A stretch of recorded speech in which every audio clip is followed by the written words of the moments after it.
complete name? Complete name. Ako po si Janelle Faustino, office in charge ng paaralan ngayon.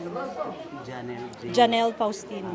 Ma'am, ilang estudyante po meron yung Sa ngayon po, meron po kaming 55 na estudyante. grade 1 to grade 6? Kinder to grade 6 na po yun. Kinder to 6. Kumusta naman yung situation po ng mga estudyante?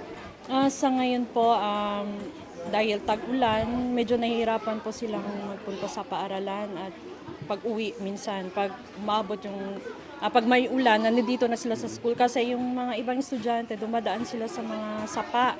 Ilog. Po, yun ang namin Pero concern. kanina may mga binigay yung PNP na raincoat. Sa tingin nyo, makakatulong ito? Ay, malaking tulong po ito dahil may mga magulang na hindi sila nakakabili ng mga raincoat dahil sa kahirapan at sa layo na din ng mga ng mga tindahan para makabili po. Ma'am, may tinatayo silang